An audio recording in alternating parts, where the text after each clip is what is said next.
Welcome to Altered Reality. Grab a hot or cold one, sit back, and let's turn some pages. I should start by clarifying something. I am not brave. I am not heroic. I am a man in scrubs who once lost a fistfight with a malfunctioning vending machine. So when the screaming started spreading through the city like a bad case of the clap, which tends to happen during Mardi Gras, my first instinct wasn't to help. It was to walk very calmly in the opposite direction. The streets were still lit, still loud, still pretending as if nothing was wrong. Just 2 blocks away on Bourbon Street, I witnessed zombies tackling and eating anyone unfortunate enough to cross paths with them.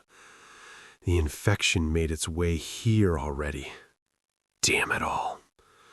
And yet, people were still drinking, partying, and showing more skin than the local titty bars when death was literally encroaching just a couple streets over. But that's New Orleans for you. Death and denial share a zip code. As I hurried away from Bourbon Street, I passed a woman crying over a man slumped against a mailbox. Against my better judgment, I went over to them. "I'm a doctor," I said automatically. Upon hearing me call out to them, he snapped at attention, and I could immediately tell he was one of the undead. The blackened veins were a dead giveaway. No pun intended. As you might have guessed, I retracted the offer to help real quick.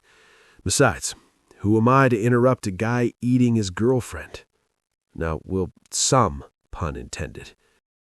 Here's the problem with being a doctor during a zombie apocalypse. Your brain won't stop diagnosing things. That limp, spinal damage. That twitch, neurological failure. That man missing his jaw still trying to jog? Unclear, but ambitious. Despite damn well knowing what this was, my doctor's sense of logic would not accept what it was seeing. I told myself this was mass hysteria, drugs, heat stroke, Mardi Gras plus poor life choices. Then I snapped back to my senses when I tripped over a pile of discarded beads and face-planted into a souvenir stand. I would later decide this was the most dignified moment of the night. I ducked into an antique weapons shop to hide. I know what you're thinking. That's great, you're surrounded by weapons. But as it turned out, the place was about to be the site of an epic battle. A group of men burst through the door. I screamed as I fell back against a weapons display case. When I got back to my feet, that's when I saw them. Green trucker hats, beads, a bachelor party. Unlike myself, these guys were ready for a fight. This was either a demonstration of capability or a foolish flex that assumed confidence was body armor. I really hoped it was the former. They all quickly rushed to gather weapons, not that there was any shortage in this place, and that's when I noticed that other survivors followed them in here. A few men, some women, none of which looked like they were going to join in the fight.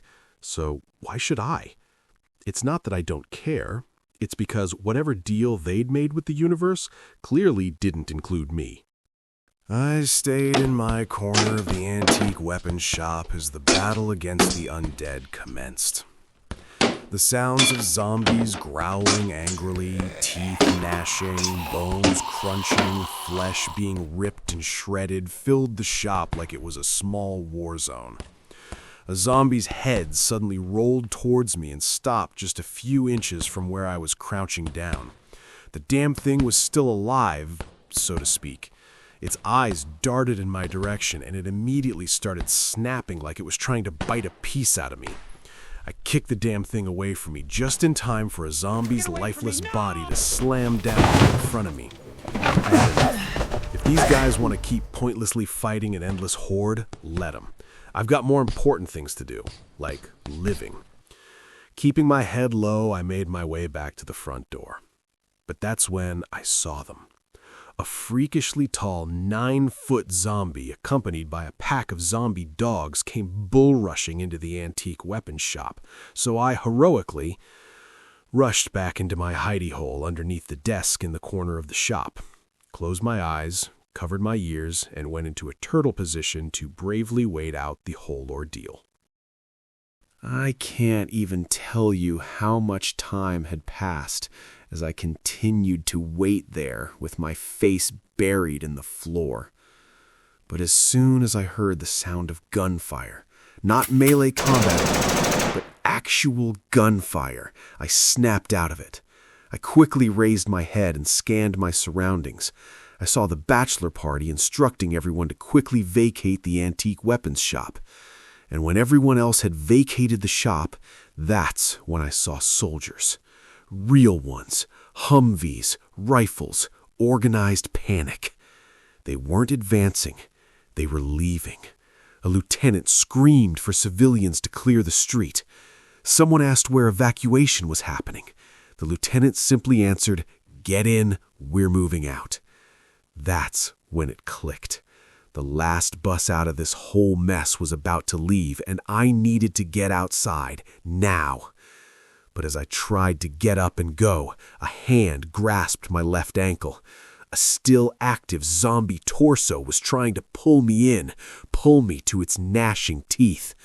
I yelled, trying to get the attention of, anyone who could come and help me.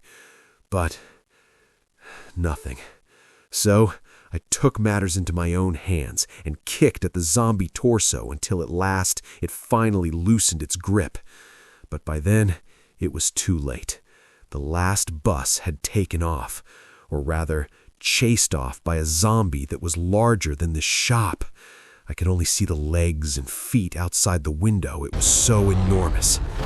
Nevertheless, I couldn't stay here any longer and quickly exited the antique weapons shop. As I fled down another street, the PA system somewhere here in the French quarters suddenly crackled back to life. Smooth jazz. Same damn playlist from the hospital. I don't know who was running the city systems at that point, but they deserved jail time before the world ended. But even as the dead continued to overrun the French Quarter, I could still hear people shouting in the distance about highways, bridges, northbound routes. "Get out while you can," someone shouted.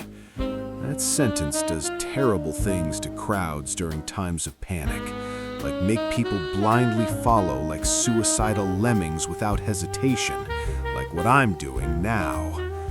Because I am nothing if not a creature of bad habits and even worse timing. I jumped in the back of a pickup truck that was hastily making its way out of the French Quarter. Other survivors quickly did the same, but the driver wasn't exactly happy about it.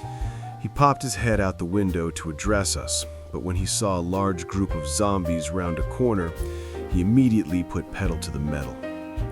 The truck burned out before suddenly speeding off. The forceful takeoff caused 3 people to fall off the truck bed. They screamed for the driver to wait for them. Some people even pounded on the roof of the truck, hoping to get the driver to stop. But he kept on driving, which I'm glad he chose to do. It didn't take long before the 3 people were swallowed up by dozens, possibly hundreds of undead. For their sake, I hoped it was quick.